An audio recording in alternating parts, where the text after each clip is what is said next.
இங்கே இந்த படத்தோட ஹீரோ விக்கியும் அவனுடைய மனைவி அனன்யாவும் அவங்களுக்கு பிறந்த குழந்தை ஈசான் கூட சந்தோஷமான வாழ்க்கையை வாழ்ந்துட்டு இருக்காங்க. அப்படி இருக்கும்போது ஒரு நாள் டிவியில் சுனில் நாராயணங்கிறவரை ஐஎன்ஜிங்கிற கம்பெனிலேருந்து வெளியேற்றியதாகவும் அவர் அந்த கம்பெனிக்கு துரோகம் பண்ணிட்டதாகவும் டிவியில் நியூஸ் வந்துக்கிட்டு இருக்கு.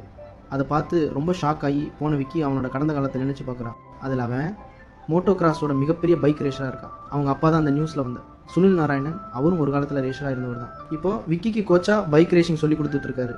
அப்படி இருக்கும்போது ஒரு நாள் அவங்களோட ஊரில் ஒரு லோக்கல் டோர்னமெண்ட் நடக்குது. அதில் கலந்துக்கிட்ட விக்கி அந்த டோர்னமெண்ட்டில் ஃபஸ்ட்டு ப்ரைஸ் அடிக்கிறான்.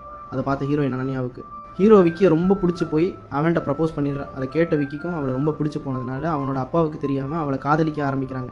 அதே போல் இந்த பக்கம் சுனில் நாராயணன் விக்கியை அடுத்த கட்டத்துக்கு கொண்டு போக ஐஎன்ஜிங்கிற ஒரு கம்பெனிக்கு போய் அவனுக்கு ஸ்பான்சர் பண்ண சொல்லி கேட்குறாரு. அவங்களும் இவனோட திறமையை பார்த்து 6 வருஷத்துக்கு இவங்க கம்பெனிக்கு ரேஸு ஓட்டி ஜெயிச்சு தரணும்னு அக்ரிமெண்ட்டில் கையெழுத்து வாங்குறாங்க. பிறகு இந்த விஷயத்த அவரோட பையன் விக்கி கிட்ட சொல்லி மலேசியாவில் நடக்க போகிற ஒரு மோட்டோ ரைஸுக்கு அவனை தயார் பண்ணுறாரு. அப்படி அவன் அந்த போட்டிக்கு தீவிரமாக தயாராகிக்கிட்டு இருக்கும்போது அவனுடைய காதலி அனன்யா நான் ப்ரெக்னெண்ட்டாக இருக்கேன் அப்படின்னு சொல்லி அவன் முன்னாடி வந்து நிற்கிறான். அதை கேட்ட விக்கியும் அவங்க அப்பாவுக்கு தெரியாமல் அனன்யாவை கல்யாணம் பண்ணிக்கிட்டு அந்த மலேசியா ரேஸில் கலந்துக்கிறான். அந்த நேரம் அவனோட பைக்கில் பிரேக் ஃபெயிலியர் ஆகிடுது. அதனால அவன் அந்த ரேஸில் 3rd ப்ரைஸ் வாங்குறான். அப்போது இதை பார்த்து அனன்யா ரொம்ப பயந்து போய் இனிமேல் நம்ம குழந்தைக்காக நீ எந்த ரேஸ்லையும் கலந்துக்கக்கூடாது அப்படின்னு சொல்லி அவன்கிட்ட சத்தியம் வாங்கிடுறான். அதை கேட்டு விக்கி அவனோட குழந்தை எதிர்காலத்தை நினச்சி ஒரு லெட்டரில் அவனுக்கு கல்யாணம் ஆனதையும் குழந்தை பிறந்ததையும் அவங்க அப்பாவுக்கு தெரியப்படுத்திட்டு நான் இனிமேல் எந்த ரேஸ்லையும் கலந்துக்க மாட்டேன் அப்படின்னு சொல்லிட்டு ஓடி போயிடும்.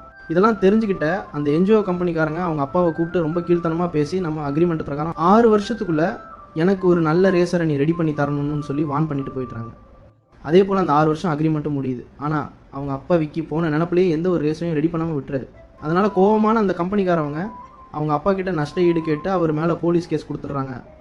இப்போது இதையெல்லாம் நியூஸில் பார்த்த விக்கி நம்மளால தான் அப்பாவுக்கு இவ்வளோ பெரிய கெட்ட பேர் அப்படின்னு நினச்சி அவங்க அப்பாவை பார்க்க அவங்க ஊருக்கு போகிறான். அந்த நேரம் ஜெர்மனியில் ஒரு மோட்டோ ரேஸ் நடக்க போகிறதா அவங்களுக்கு தகவல் வருது. அதை தெரிஞ்சுக்கிட்ட விக்கி அவங்க அப்பா கிட்ட மன்னிப்பு கேட்டுட்டு நான் இந்த ரேஸில் கலந்துக்கிறேன், எனக்கு ட்ரைனிங் கொடுங்கன்னு கேட்குறேன். அதை கேட்டு அவங்க அப்பா முதல்ல முடியாதுன்னு சொன்னாலும் ஒரு கோச்சா அவனை மன்னிச்சு அவனுக்கு ட்ரைனிங் கொடுக்க ஆரம்பிக்கிறார். அப்படியே நாட்கள் போக விக்கியும் இந்த போட்டியில் ஜெயிச்சே ஆகணும்னு ரொம்ப தீவிரமாக ட்ரைனிங் எடுத்துக்கிட்டு இருக்கான். அதே போல் அவங்க வேறு ஒரு புது ஸ்பான்சரையும் பிடிச்சி அந்த போட்டியில் விக்கியை கலந்துக்க வைக்கிறாங்க. அங்கே அவன் ஜெயிக்கக்கூடாதுன்னு எல்லா பேரும் அவன் கூட போட்டி போடுறாங்க. அதையெல்லாம் தாண்டி இறுதியாக விக்கி அந்த போட்டியில் முதல் பரிசு அடித்து ஜெயிச்சிடுறான். அதை பார்த்த நியூஸ் சேனல்ஸ் ரிப்போர்ட்டர்ஸ் எல்லோரும் விக்கிக்கிட்டேயும் அவங்க அப்பா கிட்டேயும் போய் பேட்டி எடுக்கிறாங்க. அப்போது அவங்கக்கிட்ட எதுவும் பேசாத சுனில் விக்கியை போய் பார்த்து என்னோட நம்பிக்கையை நீ காப்பாற்றிட்ட அப்படின்னு சொல்லி அவனை கட்டி அணைச்சி சந்தோஷப்படுறாரு. அதே போல் அவரை கேவலமாக பேசின அந்த நியூஸ் சேனல்ஸும் அவங்க அப்பாவை இப்போ பெருமையாக பேசுகிறாங்க. அதோட இந்த படமும் முடியுது.